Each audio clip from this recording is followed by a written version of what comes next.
दोस्तों, क्या आपको पता है जिस हिसाब से आज हम पेट्रोल और डीजल का इस्तेमाल कर रहे हैं, उसी हिसाब से आने वाले 40 से 50 सालों में ही पेट्रोल और डीजल खत्म हो जाएंगे। आज के समय में ईरान और सऊदी अरबिया ही ऐसे देश हैं जहां पेट्रोल और डीजल की कीमतें बाकी देशों से बहुत ही कम है। उसका कारण है इन देशों के पास अपने तेल के भंडार और इन देशों का एक संगठन होता है जिसे ओपेक कहा जाता है। यही संगठन दुनिया भर में तेल की कीमतों को डिसाइड करते हैं। 2010 में जिस पेट्रोल की कीमत 50 रुपए लीटर थी, आज वो हमें करीब 100 रुपए लीटर मिल रहा है। अगर ऐसा ही रहा तो वो दिन दूर नहीं जब हमें पेट्रोल लोन लेकर लेना पड़ेगा। आखिर पेट्रोल और डीजल बनता कैसे है, ये इतने महंगे क्यों हैं? जानने के लिए बने रहिएगा वीडियो के आखिर तक और वीडियो को लाइक और चैनल को सब्सक्राइब करना मत भूलिएगा। तो चलिए आज की मजेदार वीडियो शुरू करते हैं। पेट्रोल और डीजल बनाना कोई आसान काम नहीं होता। इसे बनाने की प्रोसेस की वजह से ही ये काफी महंगे होते जा रहे हैं। पेट्रोल और डीजल हमें जमीन के भीतर से एक काले और गाढ़े तरल पदार्थ के रूप में मिलता है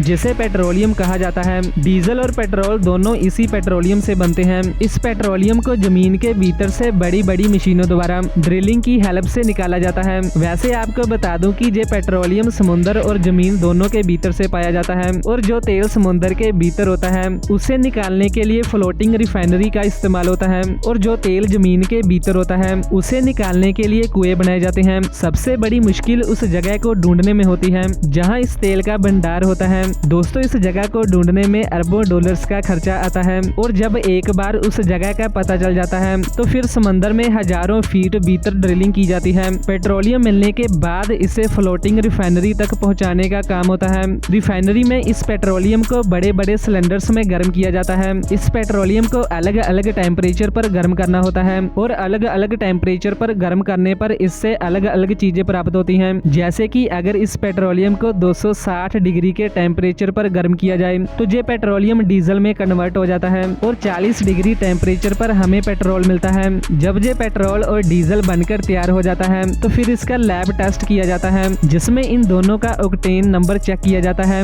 और जितना ज्यादा इसका ऑक्टेन नंबर होता है उतना ही बढ़िया क्वालिटी का इसे माना जाता है और इसका प्राइस भी उतना ही ज्यादा होता है। फिर इस डीजल और पेट्रोल को टैंकर्स में भर के सप्लायर्स तक पहुंचाया जाता है। भारत में रिलायंस और इंडियन ऑयल जैसी कंपनीज अरबों रुपए इन्वेस्ट करती हैं और तब जाकर ये पेट्रोल और डीजल हम तक पहुंचता है। अब इसके इतना महंगे होने का क्या कारण है? पहले तो इसे निकालने और बनाने की प्रोसेस काफी महंगी होती है जैसे कि आपने देखा, और दूसरा इसका इतना महंगे होने का कारण है इस पर लगने वाला भारी भरकम टैक्स। वैसे तो पेट्रोल की असल कीमत 30 रुपए लीटर के करीब ही होती है, लेकिन इसके ऊपर सेंट्रल गवर्नमेंट और स्टेट गवर्नमेंट टैक्स लगाती है जिसके बाद इनकी कीमत आसमान छूने लगती है। दोस्तों, ये थी आज की मजेदार वीडियो। उम्मीद करता हूँ कि आपको ये वीडियो पसंद आया होगा। मिलते हैं नेक्स्ट वीडियो में कुछ ऐसे ही इंटरेस्टिंग टॉपिक्स के साथ।